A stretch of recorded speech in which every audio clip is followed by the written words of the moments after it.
Mountain View Bible Camp family, thanks for joining us again for the Mountaintop Advent series as we read the book Love Came Down at Christmas by Sinclair B. Ferguson. Chapter 18.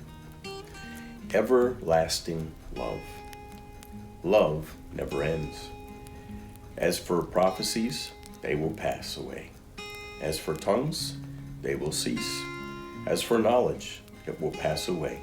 1 Corinthians 13, verse 8. What are the really important things in your church congregation and in your own Christian life? In Corinth, they seem to have been being able to prophesy, speaking in tongues, and having special knowledge.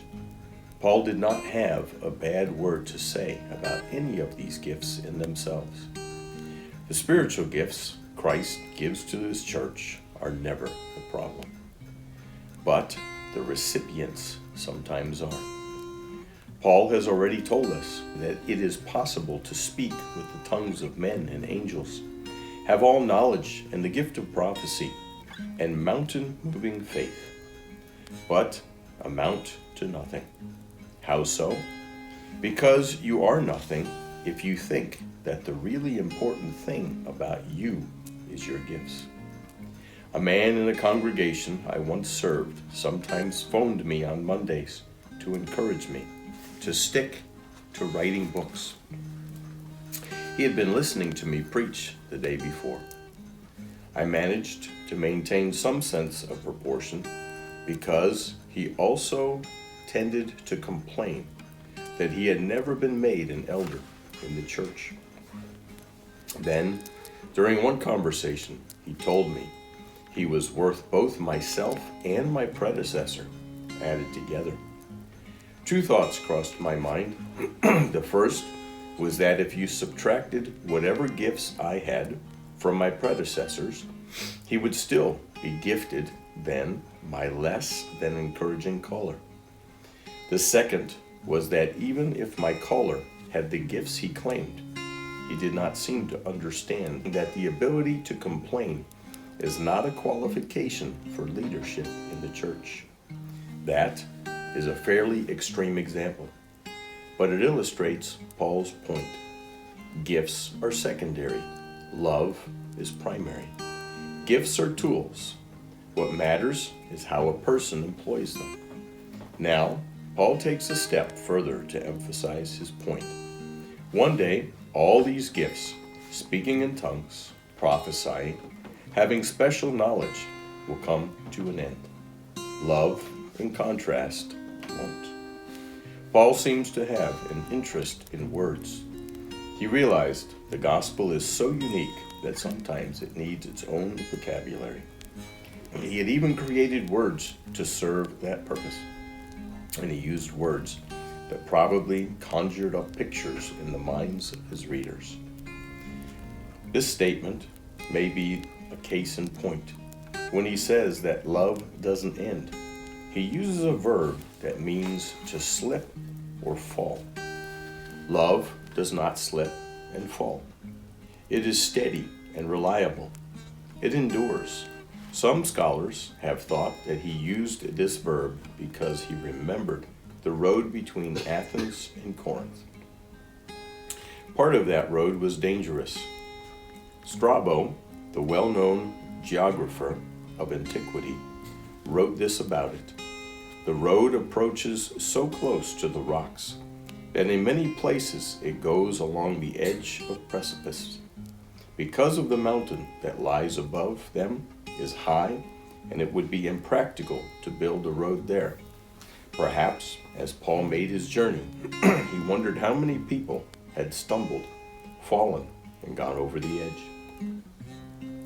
Love never fails or falls.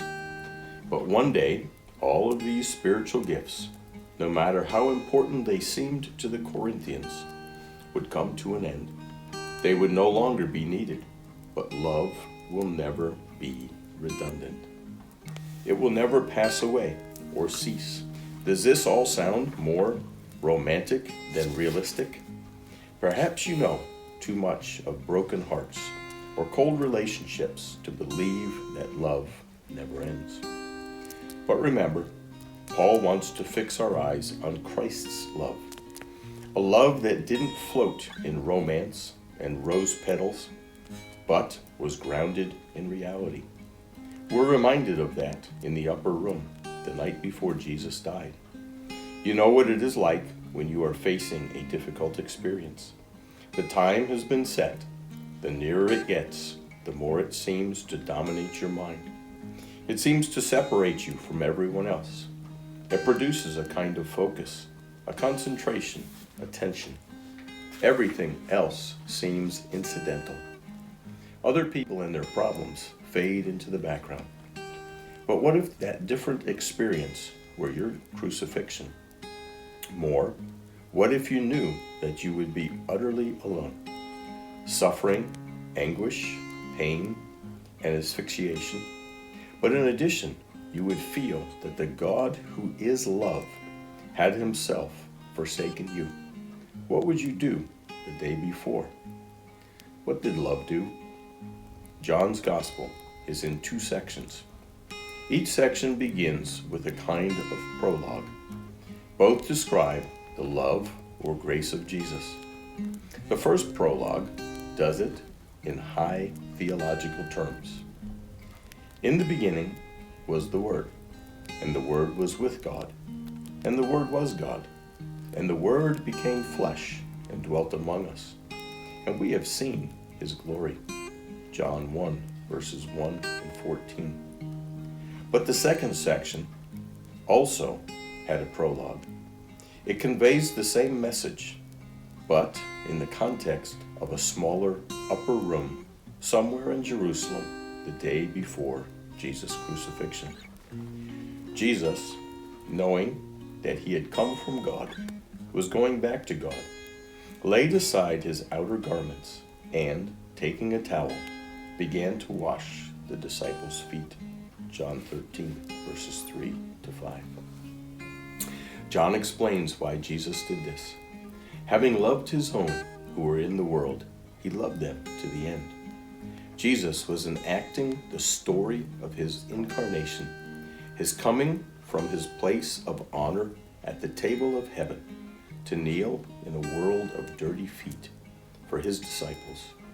He was stooping down for them, faced with their sins, and with his impending sacrifice for it on the cross. His love lasted to the end. He was ready to do whatever it took, whatever it cost. The foot washing was a dramatic picture of how much he loved his disciples.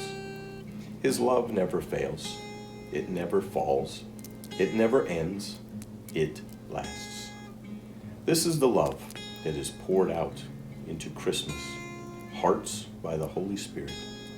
It is why we love, and it is what reassures us and empowers us in those moments when we feel our love is failing. We can cry out to the Spirit to fill us with a love that never ends.